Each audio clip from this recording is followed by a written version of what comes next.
ஒரு நாள் கங்கை கரையோரமாக இந்த சந்தனு மன்னன் நடந்து வருகிற பொழுது பார்த்தால் தூரத்திலே தெய்வாம்சமான ஒரு பெண் நிற்பதை கண்டான். அவனுடைய மனம் உடனே தளர்ந்து போயிற்று. இந்த பெண் எனக்குரியவள் தான் என்று அவன் நினைத்தான். இந்த பெண்ணை கண்டவுடன், திருமணம் என்பது அந்த காலத்தில் எப்படி இருந்தது என்றால், ஒரு ஆடவன் ஒரு பெண்ணை கண்டால் அவனுடைய மனதிலே ஈர்ப்பு ஏற்படுகிறது என்றால் அந்த ஈர்ப்பு உரியவள் தான் அவனுக்குரிய மனைவி. இதைத்தான் நம்பினார்கள். அதனால்தான் காந்தர்வ மனம் என்ற ஒரு மனத்தை ஏற்றுக்கொண்டார்கள். 8 வகையான திருமணம் இருக்கிறது என்கிறார்கள். ஒருவனுடைய மனதை ஒருவள் ஈர்க்கிறாள் என்றால் அவள் தான் எனக்குரிய மனைவி. அப்படி இந்த சந்தனு பார்த்தான், இந்த வந்து நிற்கிறவள் கங்காதேவி தான் வந்து நிற்கிறாள் பெண்ணாக. இவளை கண்ட உடனே இவனுக்கு மனதிலே பெரும் காதல் உண்டாகியது. இவள் இல்லாவிட்டால் இனி எனக்கு வாழ்க்கை இல்லை, உயிர் இல்லை என்று சந்தனு நினைத்தான். மெல்ல அந்த பெண்ணுக்கு அருகிலே போனான். தேவி, நீ யார் என்று எனக்கு தெரியவில்லை.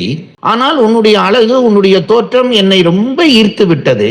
உன்னோடு வாழ வேண்டும் என்று நான் விரும்புகிறேன். என்னை மணாளனாக நீ ஏற்றுக்கொள்வாயா என்று சந்தனு கேட்டான்.